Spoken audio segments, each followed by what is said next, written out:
Damian Lillard confirmed his trade request in a recent interview, but remains in Portland. Will his comments force the Blazers front office into action? And Giannis Antetokounmpo wants to win another championship and will do whatever it takes to get it, even if it means leaving the Bucks. Could Miami be an option? Plus, Anthony Edwards loves Heat culture. We debate the future of all three superstars and how the Heat plays a role on today's episode of Locked On Heat. You are Locked On Heat, your daily Miami Heat podcast. Part of the Locked On Podcast Network, your team every day.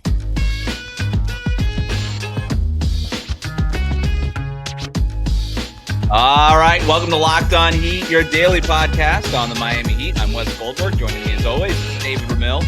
However you're tuning in, YouTube, Odyssey, or your favorite podcast app, thank you so much for making Locked On Heat your first listen every day. 3 different interviews that we want to talk about today. We've got Damian Lillard sit down with Mark Spears, Anthony Edwards talking about Heat culture, but I want to start with this New York Times interview with Giannis, and I'm just going to go right into the quote that is sort of making the headlines here. Quote, "I would not be the best version of myself if I don't know that everybody's on the same page. Everybody's going for a championship. Everybody's going to sacrifice time away from their family like I do. And if I don't feel like that, I'm not signing an extension."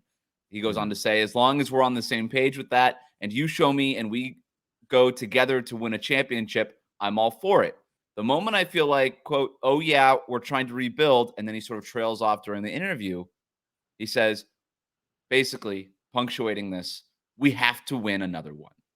This is what Giannis had to say in response to ESPN's Mark Spears asking him, I'm sorry, not ESPN's Mark Spears, it's from the New York Times, asking him, no, was it Sopan or Tiana? It was Sopan. It was Sopan. Oh, was it?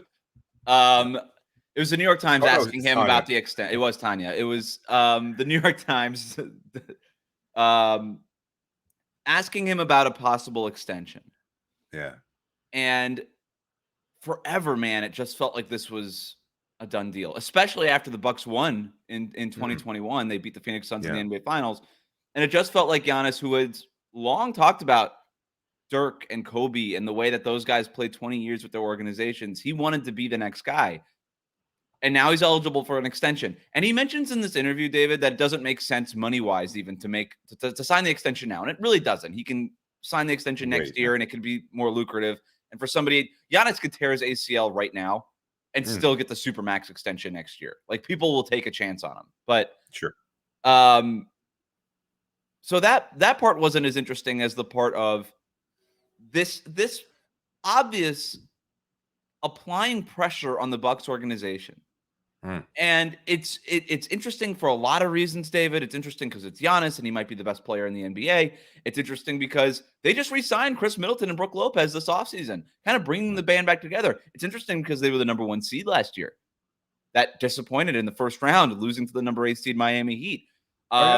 There's a lot of things happening in Milwaukee. It's interesting because they fired their coach because of that disappointing exit, Mike Budenholzer, and they hired Adrian Griffin, a rookie head coach. This is Giannis at a crossroads, right? And I think he would want to stay in Milwaukee if he had his bones. Yeah.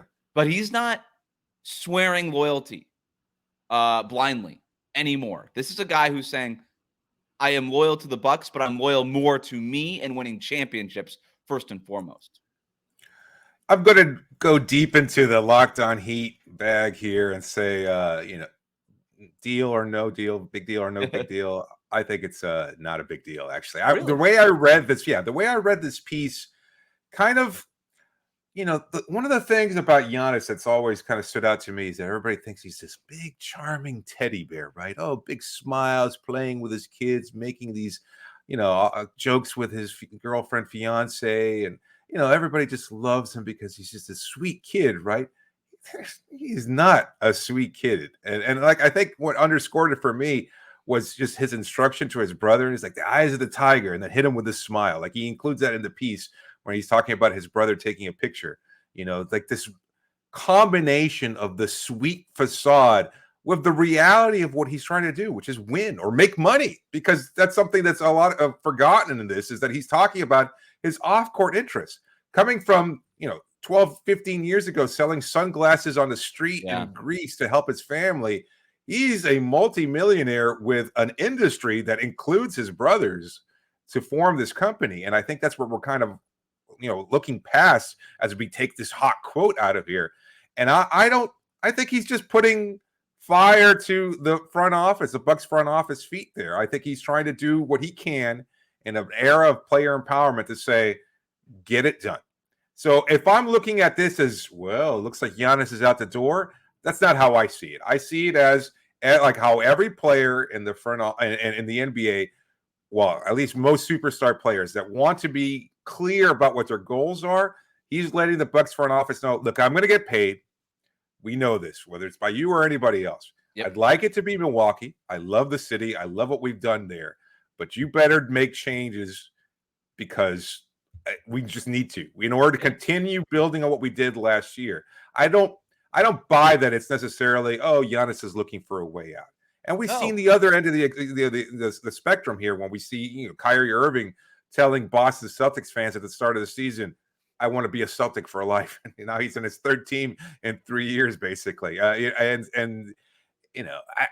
think that this is kind of the opposite of how people are reading it. I think he would prefer to stay a Buck. I think he wants to remain there, and he's just basically letting the Bucks know, make whatever moves are necessary in order to put us in kind of title contention in the near future. Yeah, if people are looking at this as like closing the door on the Milwaukee Bucks, and that's to me the wrong read on this. I when he says I would like to stay with Milwaukee, but you got to show me that we're building something long term. Yeah, I think he's being very honest about that. I want to stay in Milwaukee, but I'm not signing the paperwork until you show me that something's done. What's interesting about this is that if he's going to sign that extension next summer, which again is the more lucrative extension, it's the better deal for him money wise. It's just no matter what happens, right? The Bucks could go out and trade for Steph Curry right now. Just it still makes more sense for him to sign the extension next summer, right? Right. But he's saying before I sign, show me something. So at least there's a deadline here. And that's why it's interesting, is because Milwaukee just re-signed Brook Lopez. They just re-signed Chris Middleton to these big contracts. But here's the thing. Giannis is 28 years old. He is. Brook Lopez is 35. Drew Holiday is 33. Chris Middleton is 32. He's looking at the next phase. What's next is what he's telling him, which is interesting because you mentioned like, hey, the smiling face. It's very Michael Jordan-esque, right? You got the branding part of it and all this stuff. I am on Space Jam doing all this. Giannis is very much like that. But, man, that dude is a killer. And that dude is going to step on whoever he needs to step over to get to where he wants to go. That's that killer instinct, right? And so at this point, he's even kind of saying, hey, if you got to trade Chris Middleton, Drew Holiday, Brook Lopez, do it. If it means you got to keep me here. Because this is obviously not the future. We've already seen Chris Middleton starting this other phase of his career, right? The injuries and the things, they seem to have been taking a toll. Drew Holiday in the play, I love Drew Holiday. There's not a lot of people that like Drew Holiday as much as I do. I love me some Drew Holiday. But I'm also you got to be honest and say he doesn't like step up in the playoffs all the time. It's like 1 out of every 3 playoff games does he step up offensively, right? Defensively, he's always going to give you what he gives you. But in terms of a second option, he ain't that. Not last year. And certainly not last year, correct. Brook Lopez is 35, man. Like, the only reason they re-signed him to that contract was because they didn't have enough cap space to replace him. They basically had to re-sign him. Houston upped the ante, and Milwaukee was just sitting there like, this is our only option. They have 1 first-round pick that they could trade in 2029. They have no cap space to speak of anytime soon. The core around Giannis is aging. They have basically missed on every draft pick since Giannis. Like Grayson Allen is like their best pick. Oh no, I'm sorry, not Grayson Allen. He was a Memphis MarJon.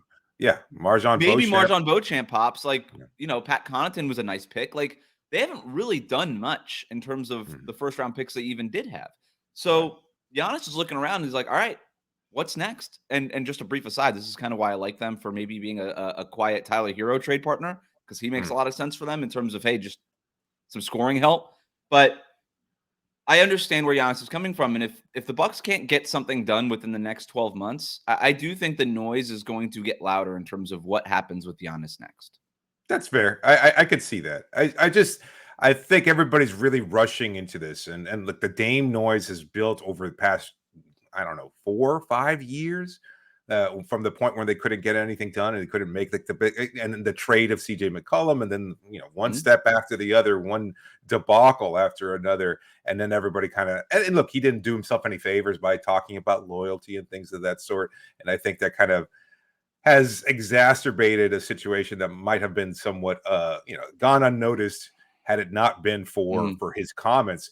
As far as I don't know, everybody's just kind of looking at this and saying, oh, it seems clear that Giannis is probably looking elsewhere, and I don't buy that just yet. And I saw plenty of Bucks reporters and fans saying it's not that big a deal. We knew this was going to happen. We kind of like this, actually. I think Jimmy is not the type to use the media this way, at least not from my recollection. But I think he would make it clear to Pat Riley in the front office if he didn't think that this team was going to get it done. And clearly that was the case a couple of years ago when I think he signed off on the Kyle Lowry deal. Yeah. I think, you kind of just make it known, if not necessarily through the media, you make it known, look, we got to do something different. It was interesting that he went through the New York Times story to do this. And I think that might have something to do with maybe not having – he apparently signed off on the Adrian Griffin hire, but he barely knows him the way that he knows Mike Budenholzer. I think that there's something – and there's been some different changes up in the front office and things like that in Milwaukee. This might just be his way of – it is one thing, again, to say something privately and then say something publicly. We can look at the Damian Lillard situation, privately saying, hey, look, I don't want to be part of a youth movement. If you do this, you're probably going to have to trade me. All these things were spoken privately. But then the trade doesn't get done unless you say it publicly, unless you let the world know. And I think that's part of the game plan here for Giannis. Quickly, before we move out of this, you mentioned some of the off-the-court stuff. Maybe being in a bigger market could help his business, right? And this idea that, he came from Greece and he came from humble beginnings, so he would be okay in Milwaukee. I never bought that anyway. That people get used to stuff real quick, and he's been in the United States for a while, making millions and millions of dollars for a while. And you know what people like who have a lot of money? More money. I don't care what your beginnings are. So there are teams when Giannis could be a free agent in, I think it's 2026. Yeah. In major markets, projected to have max cap space. Now, this is a while ago, a while from now. A lot of things can change, but if things hold, both LA teams. Yeah, I was just going to say that the new era beyond LeBron, beyond Kawhi, Chicago could have cap space. It's LA, Brooklyn, 100%. Brooklyn could have the cap space. I mean, but what I'm saying is there's so many options here. In terms of Miami, they won't have the cap space. But if Giannis wanted, they would be able to do a sign and trade. For what and for what that's so far in the future, it doesn't even matter to talk about it. If Giannis wanted to come to Miami, in terms of the priorities of this podcast, there's a sign and trade route in which the Heat could do it. But yeah, I mean, we're talking about an offseason where those LA teams are going to have that cap space, and that's kind of what you're looking at. Yeah. I think the Lakers, the next generation of Lakers big man, to take over that team. I think he could be the face of that franchise. Yeah. The popularity, the global appeal. If you're looking at the way that LeBron looked at during the Lakers to build his off the court empire, the fact that he said it, I'm as big as Michael Jordan and LeBron in Greece. You become a Laker with their global appeal. Yeah. Get it. You're Chicago makes a lot of sense too. There's Greek heritage in Chicago runs deep. They have Greek town, some of the best Greek food in the world, or in the United States at least. Yeah. Not that I need to sell them on the Chicago Bulls, but I don't know. I think you and I agree on this. Go ahead. To tie it to the Heat though, is he one of the few players that the Miami Heat front office was considered trading Bam Adebayo for? So, yes. The answer is yes. The problem with that is because it would require a sign and trade in order to acquire Giannis, you would imagine Giannis wouldn't sign off on joining a Heat team that didn't have Bam Adebayo on it. Well, right? It depends, right? I mean, it depends on who's left in the next couple of seasons. Yeah, I mean, but I also don't think if he's looking around and he's like, hey, this Milwaukee Bucks core is aging, he's not going to look at a 36-year-old Jimmy Butler and maybe a 37-year-old Damian Lillard and be like, yeah, that's the young group that I want to join. That doesn't make sense. So I think Bam would have to be a part of that. And so, look, in terms of I think Giannis is a long shot. I think it's a pipe dream. If it were ever going to happen, it would have happened before he signed this most recent extension when everybody was kind of like the Heat, the Lakers, the Warriors, Toronto. No matter what, Toronto, every team that said publicly, we're not chasing Giannis. Privately, was definitely keeping an eye on Giannis. But I think that ship has sailed for Miami. But again, like it's so far from now. So many things can change. Who knows? But to me right now, it's a long shot. No doubt about it. Fair? Yeah. Okay. All right. Coming up, did Damian Lillard help move his trade request forward with his most recent interview? We talk about that next here on Locked On Heat. Today's episode is brought to you by FanDuel. Get ready for the NFL season with incredible offers from FanDuel, America's #1 sportsbook. Right now, new customers can bet $5, just $5, and get $200 in bonus bets, guaranteed. Plus, all customers who bet $5 will get $100 off NFL Sunday Ticket from YouTube and YouTube TV. Now is the best time to join FanDuel. The app is easy to use, and you can bet on everything from spreads to player props and so much more. So go visit FanDuel.com/lockedon and kick off the NFL season with an offer you won't want to miss. FanDuel, the official partner of the NFL.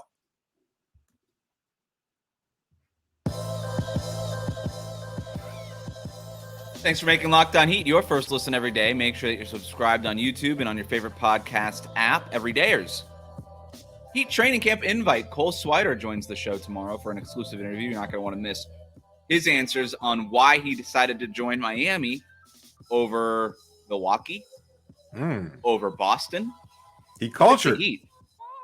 Well, there it is. Yeah, that's why. Way to go. No spoilers. No spoilers. Exclusive interviews talking about those. Damian Lillard sat down with ESPN's Mark Spears, confirmed his trade demand to Miami, but refused to talk badly about the Blazers. And when you compare that to James Harden calling Daryl Morey a liar and the Heat believing that Lillard needs to maybe go more of that route in order to kind of get his way. This interview, he said nothing in the interview. Let's be clear about this. He said nothing of substance. He said nothing that was very interesting. But what was interesting about the interview is what he did not say. He did not do the Joe Cronin is a liar. He did not do the trade me or else. He didn't threaten to hold out. He didn't do anything. He actually, every time Spears asked him about Portland, he said, I'm not going to talk about the Trailblazers. Just refused to do it. The Blazers, no. So it seems clear to me, at least for now, that Lillard is not going to make that mess that the Heat think internally he might need to make in order to force his way out of Portland. Training camp starts on October 3rd. Media day is October 2nd for teams around the NBA. We'll see if something changes. We'll see if they want to even avoid that awkward situation. But for Dame's part, I'll give him this, man. I think he's been really classy about the whole situation, and I think he deserves some credit for that. But in terms of how it relates to his trade request, do you think this interview helps or hurts that trade request, David? I don't know that it does much of either, but if I had to say, I think it helps his trade request. I think it shows that he's exiting at least with the right kind of attitude, or an attitude that fans and the front office can accept a little bit more easily than if he just burned his way out. You'd almost want to like stick it to him and trade him anywhere but his preferred destination. And while that seems like that might still be an option because of the lack of activity from Portland's front office, I think you can just, at least you can say, you know what, he hasn't trashed us publicly. He hasn't said anything negative about the city. He's said nothing but positive things about his love for Portland, that he'll always be a Portlandite, that he loves the city and everything else. And it's just right now his goal is to win a championship, and he can't get that done in Portland. And that's why the trade request happened. So my perspective is that he is helping himself in this regard. I think fans are burnt, right? At this point, you know, fans, you saw a comment from, the Oregonian, Aaron Fentress, saying, why are Blazers fans pissed off at him?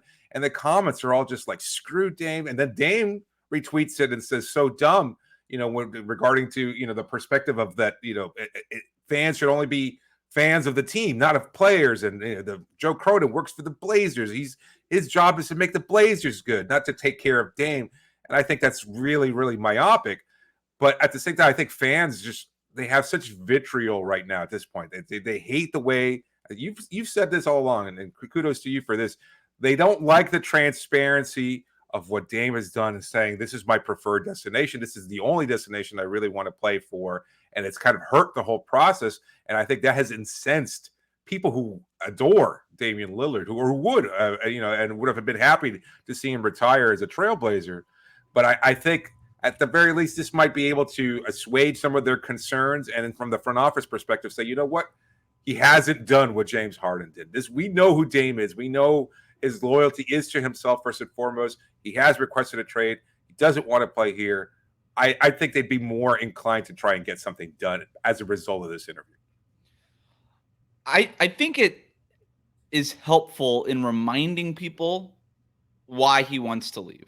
I think that was helpful. I thought it was because the noise has been so removed from Damian Lillard over the last couple months since he requested the trade officially on July 1st. The conversation has been all the stuff we've been talking about on this podcast, everything that's been talked about nationally. Why is it only Miami? Why does he want to trade? Whose fault is this? Did the Trailblazers screw up? Do the Trailblazers owe it to Dame to trade him somewhere else where he wants to be traded, even if it means costing themselves an additional first-round pick or taking Tyler Hero, whatever it might be? All this stuff is so far removed from Damian Lillard's own calculus. It was hard for him to make the trade request. And a lot of people saying, well, why did you sign this extension? Why did you do all of this? Why did it take you so long to make a trade from Portland? Because he was loyal. Because it was really hard for him to get to the point where he's at now. And it was only through basically being told by the organization, by their actions, we're moving on. It's the Scoot Henderson era. Everybody around you is 19 years old. So, read the room, basically. And forcing him and essentially to demand that trade. And he's just reminding people in this interview, this was really hard for me. I wanted nothing more than to win in Portland. It is clear now that that's not going to happen. I'm 33 years old. Everybody around me is 19. These guys might be the most talented players in the world, but they're not ready to win yet. And I don't have that much longer to go. And he says he wakes up every day. Here's the quote. Yeah, Here's the quote right here. I would say the desire for a championship now is as high as it's probably going to be. That's literally the thing at the top of my list. You need something that you feel pretty strong about to stay committed the way I've been committed. It's as high as it's going to get. That's ultimately what I want to experience, and that's what I want to get done. And I got to think, if you're a Portland fan, or if you're somebody that's even anti how Damian Lillard has handled this, and you read that, you've got to have at least some empathy, some sort of understanding for what this guy is at least trying to accomplish in this. And so I think it's helpful to remind everybody, take away all that other noise, all the stuff that you guys are arguing about. That's you're arguing about that. For me, I'm just trying to win a championship, and it ain't going to happen here. And everybody knows it. No matter how big of a Blazers fan you think you are, you know you're not winning the championship this year with Damian Lillard. It's not going to happen. So I just think it's a helpful reminder. And maybe that does help to nudge things forward a little bit. I'd love to think that people are that open-minded, but this whole process has kind of shown the exact opposite of that. Mm-hmm. And it is we fail to consider how difficult it is for players to push themselves. And something that I've said for years is how, players, and we saw this manifest right with The Last Dance and Michael Jordan, and using every possible situation, whether it was something good, bad, or neutral, that was a perceived slight that I would use to fuel my incredible performance on my way to a Hall of Fame career. And for Dame to say, look, I need something to motivate myself at this point of the career because I want to be with my kids. I've got time to be with them, and I want to also do my lift. I want to do my workout sessions. I want to do what I can to, at age 33, still be one of the 15 best players in the NBA. Not an easy feat at that age. And you need something to motivate you. It's the pursuit of a title. It's the only thing that matters to him. And he talks about that timeline. It's like, look, when you're younger, you realize you got time. Then you start to win a little bit. You think, okay, we're getting closer. And then they trade CJ. And then they make these other trades. And then they kind of just blow up the team. It's like, hey, man, it's not getting done here. So I'd love for people to read this interview and understand his perspective and take something from that, and to use your word there, to have a little empathy for his struggle and his journey and what he needs to do in order to be considered an all-time great, because it's not going to happen in Portland. I think taking the classy route also might help things a little bit, because there's been so much vitriol. There's been so much ugliness around this that him taking the high road out of Portland is obviously the goal here. Anthony Edwards had some kind words about Erik Spoelstra and the Miami Heat culture. I'll tell you why that matters Locked On Heat next.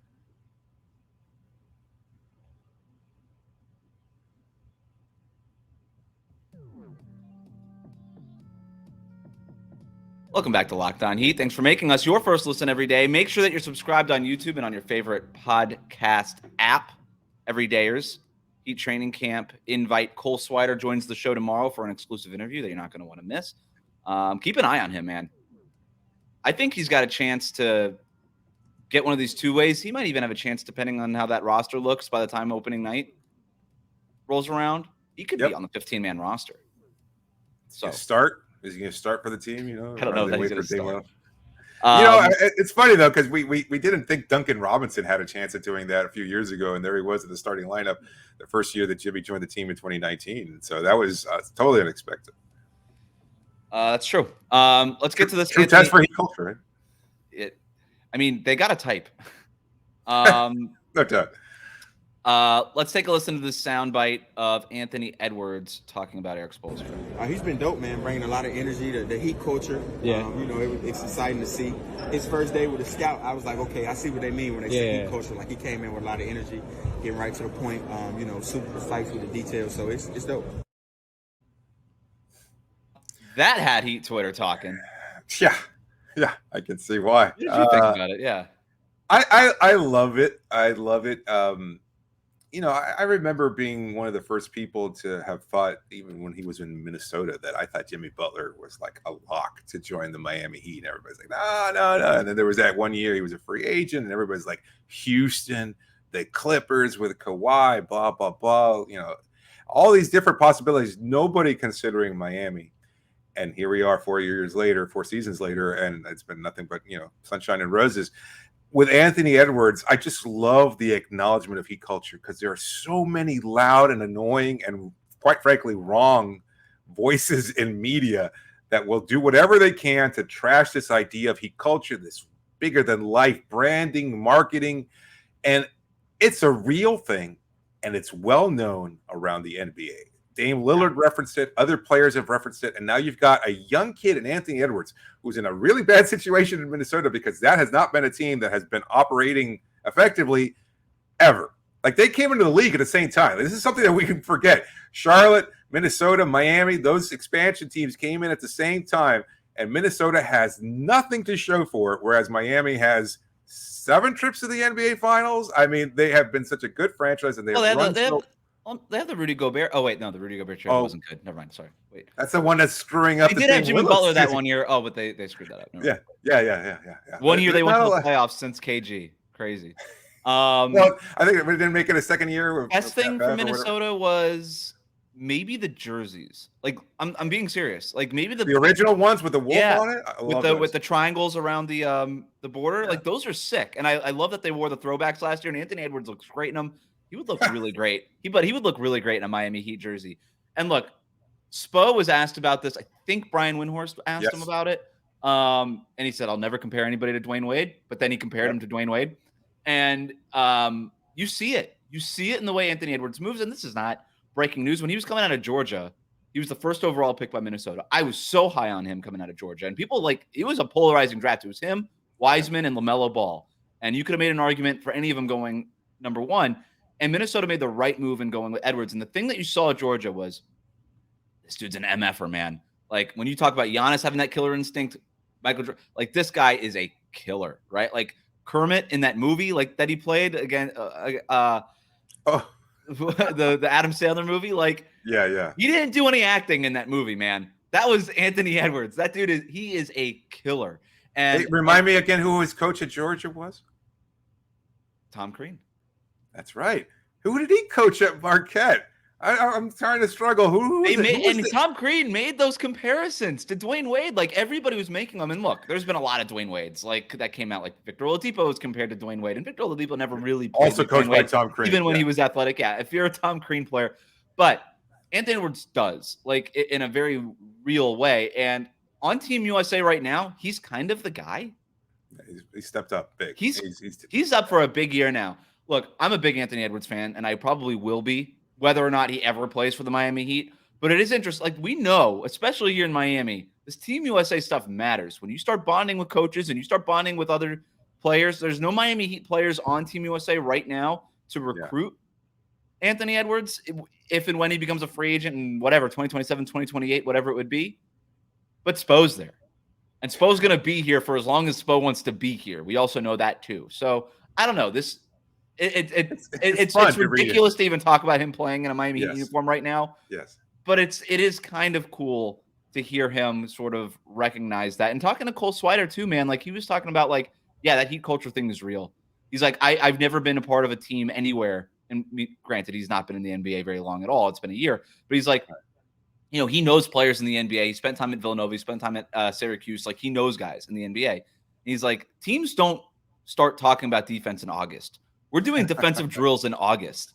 And I'm like, that's crazy. Like, yeah, we're kind of going through, like, our zone schemes in August. I'm like, you guys don't even know what the roster is. He's like, it doesn't matter. They just want to teach us whether or not we're on the team or not. And it's like, and I'm like, and that's Heat culture, the hashtag, the brand thing is sort of a joke. And I get why if you're a Celtics fan, you'd be like, this is stupid.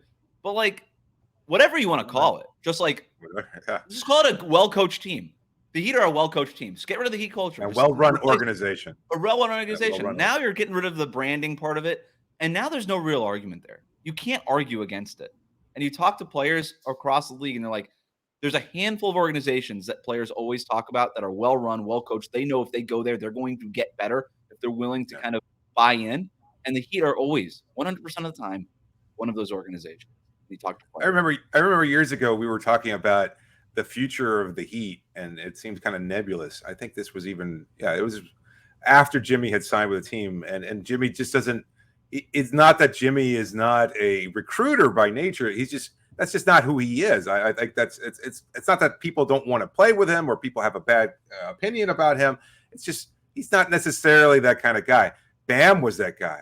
But it's also interesting to see, and look, we're seeing the rewards reap from that relationship with Bam, because first it was KD last year, Donovan Mitchell also a possibility. Now we're seeing it with Damian Lillard, but we never really consider Spo as a recruiting tool for the organization. And yet with the accolades, the success he's had, the fact that he is considered one of the best coaches in the league, and now to see him in the Philippines as a superstar, you know, and I think it's an interesting thing, and I think other players too. I wouldn't be surprised if any of the guys that are currently on Team USA, whether it's Tyrese Halliburton or Jalen Brunson or anybody else. Paolo Banchero talked highly about him. I think Austin Reeves did. I think maybe it was Brandon Ingram. There was somebody else, like, all saying. And look, they've spent time together. They spent time in Vegas. They did some friendlies. Now they're in Philippines. They're going to be going around the world. But, like, it's really, not, like, relatively speaking, it's not a long time with Erik Spoelstra that these guys, and this is a young Team USA team. Like, a lot of these guys have never spent any time with Spo at all. Right. And so for them to kind of immediately get that understanding of, oh, this guy's just different. Like, everybody talks about the intensity, the attention to detail. Like, Anthony Edwards in that clip is talking about how he goes about scouting, just the scout, like an assistant coach job, like stuff that Spo's not had to do in Miami in 20 years. Like, he's and he's just like, oh, the way he goes about the scout. Yeah. I'm like, how could that be different?